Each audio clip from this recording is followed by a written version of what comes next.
Oh hey!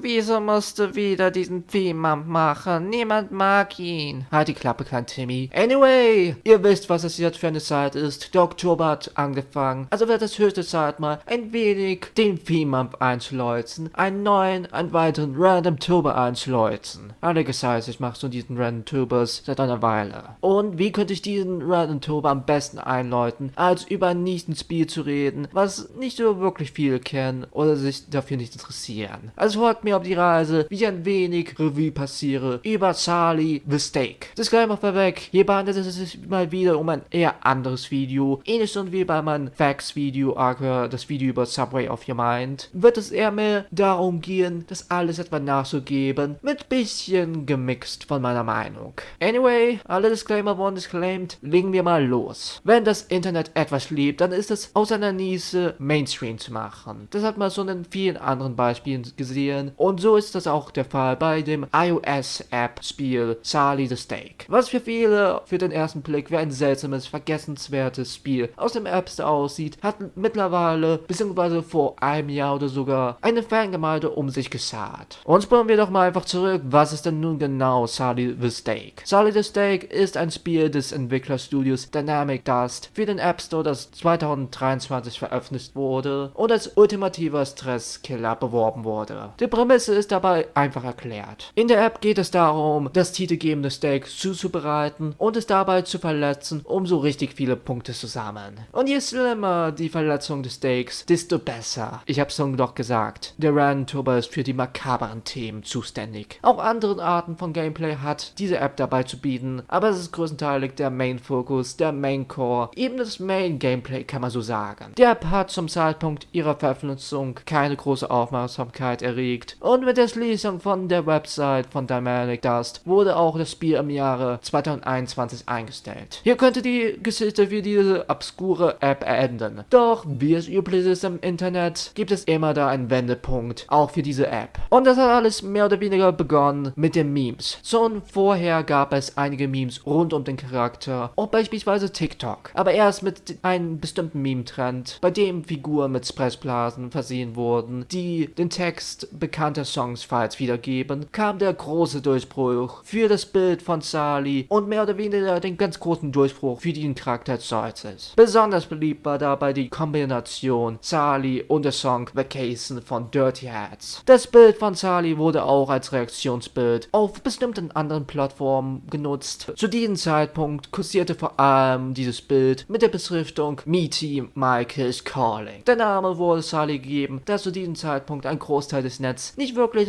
über seinen Ursprung als ehemalige App wussten. Doch mit der Anzahl der Memes wuchs auch das Interesse, mehr über diese seltsame Figur und dieses seltsame Bild zu erfahren. Und das bringt mich zum Lost Media Teil dieser Geschichte. Denn ja, wie schon vorher erwähnt, Charlie the Steak ist irgendwie Lost Media. Aber spulen wir doch mal zurück. Am 24. Juli 2024 ging ein Tweet des Nutzers Amber viral, der darauf hinwies, dass es sich hierbei um ein sogenanntes Lost Media handelt. Für die Leute, die nicht wissen, was Lost Media ist, ganz kurz erklärt, bei Lost Media handelt es sich um solche Dinge wie verloren gegangene Filme, vor allem aus der früheren Zeit, viele Stummfilme sind Lost Media, oder auch einfach Dinge, die weite Public nicht mehr etwa einen Zugriff darauf hat. So auch einige Spiele, ein gutes Beispiel wäre da viele der Flash-Spiele, die mit der Zeit durch das Ende von Flash zu Lost Media geworden sind. Und das Ähnliche gilt natürlich auch für diese App, weil wie schon davor erwähnt, diese App hatte mehr oder weniger sein Ende im Jahre 2021 gefunden. Aber dabei blieb es nicht, denn wie es beim Internet üblich ist und vor allem um Lost Media, inspirierte dieser Tweet viele andere Nutzer ebenfalls darüber zu schreiben, wodurch natürlich die